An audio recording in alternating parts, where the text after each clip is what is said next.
But these documents, stuffing them in his drawers, stashing them in crumpled boxes. And those boxes were heavily used. You know, when you look at those boxes, those suckers were in and out. A lot of people saw those documents. They didn't see the ones we had. We had them locked up. Trump stored boxes with classified documents all over the place in Mar-a-Lago, frankly. The ballroom, his bedroom, even a bathroom and a shower. And we had Secret Service all the time because I was president all the time. And leaving them strewn all over the garage under his precious Corvette. You ever hear him talk about the Corvette? It's my Corvette. You can cut that garage door with the scissors. You can take up scissors and just go like this. We have to win in November, or we're not going to have Pennsylvania. They'll change the name. They're going to change the name of Pennsylvania. What on earth are you talking about? What the fuck is wrong with you? What the fuck is wrong with you? He's batshit crazy. How about all over the country, they're taking the name of George Washington off high schools and other things. That's one even I thought was safe.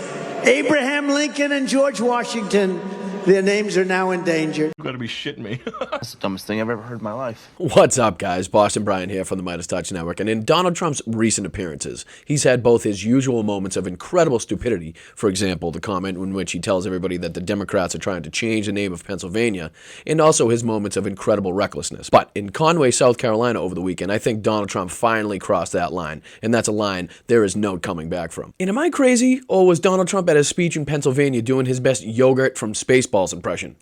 And if you don't know who Yogurt from Spaceballs is, it's Me. May the Schwartz be with you. But before we get to the clip of what is, in my opinion, the most egregious, the most reckless, the most dangerous and despicable thing ever uttered by a presidential candidate of the United States of America, let's get into some of the other despicable things that Donald Trump was saying in his speech. Here, Donald Trump, aka Brigadier General Big Mac, actually has the audacity to go after Nikki Haley's husband for not having more of a presence on Nikki Haley's campaign trail, when in reality, Nikki Haley's husband is doing something that Donald Trump never had the guts to do: sacrifice his precious life and serve his country, because Nikki Haley's husband is in the National Guard. And she comes over to see me at Mar-a-Lago. Sir, I will never run against you.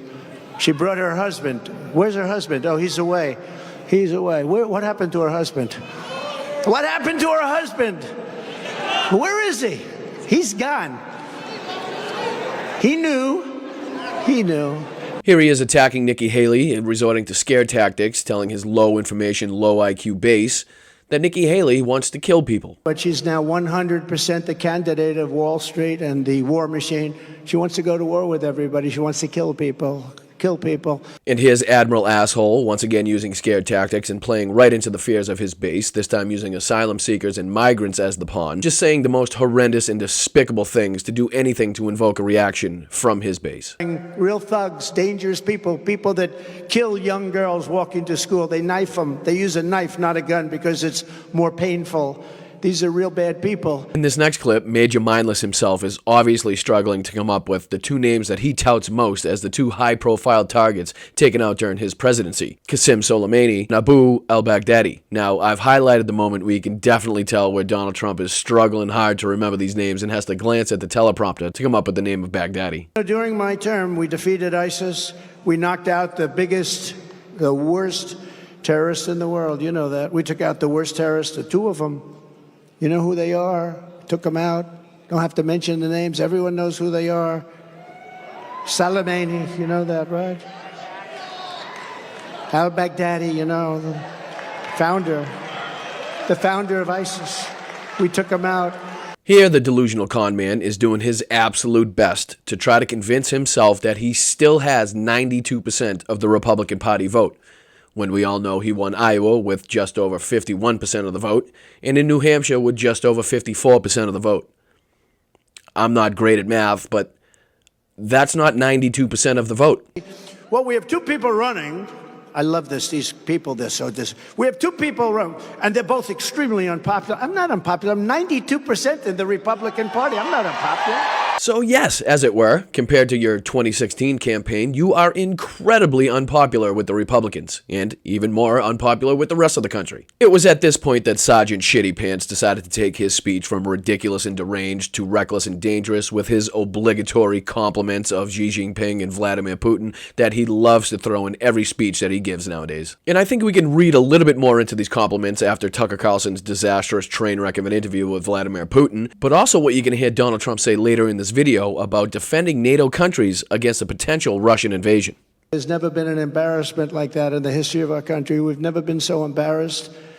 And that's why Putin, I believe, because I know Putin very well, very smart, very sharp. They hate when I say that, you know. They say, oh, you called him President Xi of China. I say, very smart man. They ask me, is he smart? I said, well, let's go a step above that. Let's say he's a brilliant guy. The press goes, he called President Xi brilliant. Well, here's a guy controls 1.4 billion people with an iron fist. Yeah, I'd say he's smart. In this next clip, not only does Donald Trump give us his rambling, incoherent vision of what United States policy on foreign aid should be, but also proves to me that he has no idea anything about the people of Ukraine when he honestly suggests that the people of Ukraine would side with Russia and turn against the United States. Let me know if you can follow along to Trump's loan repayment plan, the only loan repayment plan on the planet that you don't have to repay the loan. They want to give like almost $100 billion to a few countries, $100 billion. And I said, and I'm telling you this is breaking news. We have breaking news. I said, why do we do this? If you do, you give them not $100 billion. You give it to them as a loan. It's called a loan. Give them the money. And if they can pay it back, they pay it back. If they can't pay it back, they don't have to pay it back because, you know, they've got some problems. But if they go to another nation, they drop us like a dog, like a female drops a male after a date because he doesn't like her, right? If that happens to our country, then very simply, we call the loan and we say we want our money because we give money and then they go to another side. As an example, let's say we give all this money. We were already into Ukraine for over $200 billion. And they could make a deal with Russia in the next 3 weeks, and all of a sudden they don't want to deal with us anymore. We've given hundreds of billions of dollars. And this, folks, has to be the most dangerous thing I've ever heard a former president or presidential candidate say in my entire life, and possibly the most dangerous thing a United States politician has ever said in the history of this country, where Donald Trump actually goes as far as to suggest he would encourage Russia to invade a NATO ally if the NATO ally is not fully paid up, which is absolutely not the way that NATO or the United States operates. Here, check out this clip and let me know what you think in the comments. And if for some reason there hasn't been, up until this point, a point of no return for independent voters when it comes to Donald Trump, and Lord only knows why that would be, this has to be the line in the sand that independents will not cross, especially when it pertains to Russia. I came in, I made a speech, and I said, you got to pay up. They asked me that question. One of the presidents of a big country stood up and said, well, sir, if we don't pay and we're attacked by Russia, will you protect us? I said, you didn't pay? You're delinquent? He said, yes, let's say that happened. No, I would not protect you. In fact, I would encourage them to do whatever the hell they want. You got to pay. You got to pay your bills. There's just absolutely no denying it anymore. Donald Trump is 100% a Russian puppet. Donald Trump is 100% against NATO. I mean, Donald Trump has his head so far up Vladimir Putin's ass that even Donald Trump's offspring instinctively are spewing Russian propaganda now. And just a quick rule of thumb for those of you who don't know, on an easy way for you to identify either somebody that has absolutely no idea what the hell they're talking about when it comes to Ukraine or somebody that's just openly pro-Russia. It's when they call it the Ukraine, which is basically telling you that they recognize that as a province of Russia, or they've heard other people call it that, and the people that they're listening to are pro-Russian. At the end of this clip, Donald Trump Jr. is blatantly saying the quiet part out loud, telling you exactly how he and his father would end this war in 24 hours, and the only way they're going to do that is by cutting the funding off, going to Ukraine, and then suing for peace, giving Putin everything he wants, all the territory he could possibly get his hands on, and probably more. And that's just something that the United States, the NATO allies, and the rest of the world are just not ready to see happen. Here is roughly 1 minute of Don Jr. spewing enough Russian propaganda to make Putin blush and the Kremlin cringe. Mitch McConnell and the Senate are making it clear that their top priority is making sure that billions and billions of dollars get delivered to Vladimir Zelensky and the Ukraine. Okay?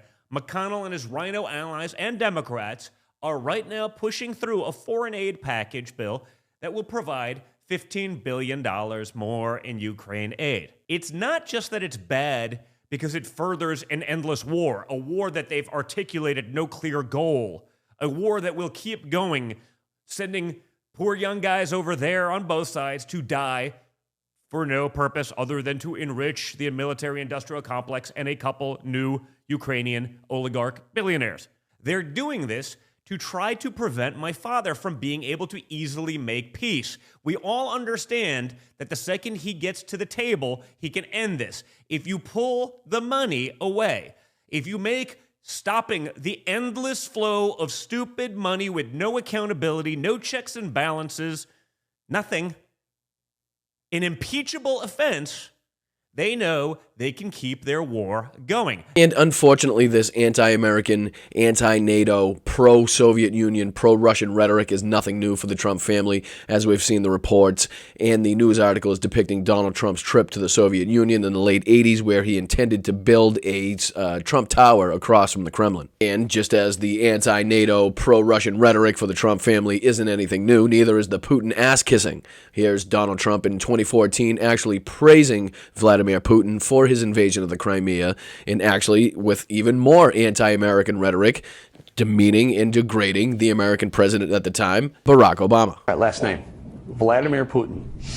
Well, he's done an amazing job of taking the mantle, and he's taken it away from the president. And you look at what he's doing, and so smart. When you see the riots in a country because they're hurting the Russians, okay, we'll go and take it over. And he's really going step by step by step, and you have to give him a lot of credit. Interestingly, on the Miss Universe pageant, we just left Moscow. He could not have been nicer. He was so nice and so everything. But you have to give him credit that what he's doing for that country in terms of their world prestige is very strong. Last thought, who's the better leader, President Obama or President Putin? Well, it's not even a contest at this point. Now, Obama can maybe come back and maybe something happens, but so far he has played Obama like a fiddle. This is nothing new for this despicable family. They have had no problem for many years praising murderous dictators all over the globe, and in particular this murderous dictator, Vladimir Putin, who has been known widely for killing his political opponents, who has been known widely for having people thrown out of windows, blown up in cars, poisoned. I mean, this is the guy that came to power and started a war in Chechnya by bombing his own civilian population. Bombings that killed several hundred people in his country. Bombings that were then used as false flags to justify the war in Chechnya. Bombings that Vladimir Putin and the FSB obstructed investigations into to figure out the cause of. The man is an ex-KGB agent who knows how to manipulate the system, who knows how to manipulate people. And Donald Trump is just dumb enough to be that guy that wants to be manipulated, who thinks he is actually being used because they like him, because he has something to offer, when in reality he's just the useful idiot they are using to get everything they want. Luckily, Doc Brandon had heard about Donald Trump's comments and wasn't going to let that shit slide. Here he is, calling Donald Trump out and reassuring our allies about the United States commitment to defend and uphold democracy wherever we need to do it. For as long as I'm president, if Putin attacks a NATO ally, the United States will defend every inch of NATO territory. Let me close with this. You've heard me say this before. Our nation stands at an inflection point in history, where the decisions we make now are going to determine the course of our future for decades to come. This is one of those moments. And I say to the House members, House Republicans, you got to decide. Are you going to stand up for freedom? Or are you going to side with terror and tyranny? You're going to stand with Ukraine? You're going to stand with Putin? Will we stand with America or with Trump? So, folks, I promise you I'm not blowing smoke. I promise you I am not being hyperbolic when I say this is by far the most important time for you guys to call this stuff out, for you to call it out on social media, for you to call it out at the dinner table, for you to call it out at work. for you to call this out wherever you see it. Because if we allow Donald Trump and the Republicans to weasel their way back into the White House, NATO is finished. And if NATO is finished, who knows what disruptions that will allow Russia to cause on the worldwide stage. And who knows how many countries and how many lives will then be put at risk of the maniacal dictator, the ruthless madman Vladimir Putin. How many of those countries will he take over? How many of those people will he then brutalize? How many of those people will then be subject to the Ruski Mir that is so utterly destructive? And who knows what disruptions that will have to the worldwide economy? And who knows what impacts that could have on your bottom line? So please, guys, if you like what you're seeing, if you like what you're hearing, if you like the content, please hit the like button. Please feel free to subscribe. It's free. If you want to check more out on patreon.com/MidasTouch, you can feel free to do that. If you want to help independent creators like myself who have absolutely nobody above them telling them what they can and cannot say, you can help me out on patreon.com/BostonBrian. I really appreciate it. Like I said, continue to call this stuff out, please. This is the most important thing, the most important time in your life. You will do nothing more important than to save democracy in this next election. Until next time, keep kicking ass. I'm Boston Brian. Have a great night.